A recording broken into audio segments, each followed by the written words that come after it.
why would people buy ETFs rather than just Bitcoin itself? Well, there's a lot of reasons. Number one, the institutions just can't buy that. They just can't buy Bitcoin in a way that would suffice their compliance and their fiduciary duties. No portfolio manager from a big pension fund wants to be holding keys to Bitcoin, particularly not if you're managing hundreds of billions of dollars. You don't want to be holding keys to $1 billion of Bitcoin.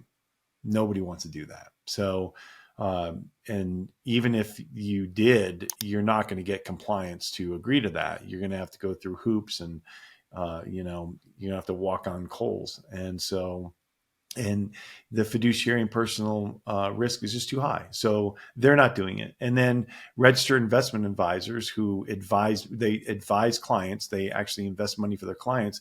They have not had the incentive or the ability to do so either because of the same problems.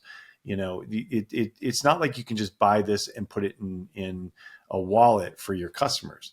These banks, and the investment funds, they use what's called a prime broker. And this, Brandon, but for your listeners, they use a prime broker that actually custodies their assets for them. And so you would have to have a qualified custodian, and you'd have to have special agreements. Where is it going to trade? Is that an exchange that's has oversight from the SEC? How is it going to settle? Who's going to settle? There's just a litany of answers, questions that have to be answered, and problems have to be solved. Now, and as for the other people, why would an individual buy the ETF? Well, because they don't feel comfortable buying a signing device, what we call wallets. They're actually signing devices, and having that risk. I mean, I'm going to admit, just a few years ago, I did it for the first time. It was nervy for me. I mean, I was like, where is this? How do I know it's settled? And I'm not, at my age, I wouldn't call myself a tech savant, but I'm tech savvy enough. I come from the BlackBerry world, so I'm used to tech. And so, but even for me, it was uncomfortable a little bit, get me outside my comfort zone. Can you imagine someone who's in their 40s, 50s, 60s, 70s who are using a signing device? Like, that just doesn't sound like it's something they want to do. Now, flash forward. Suddenly we have these ETFs that have splashed onto the stage, and you've got this super highway that's built. So it's they're not stocks. They're basically trusts. They're funds, but they own underlying Bitcoin in them, and that's supposed to match the amount of money that people have bought those shares for on these exchanges. So, and it's pretty simple though. Those ETFs own the underlying Bitcoin, and the individuals who are buying that can buy it through their broker, their trading exchange. You can settle it with your prime broker if you're an institution. They can custody it.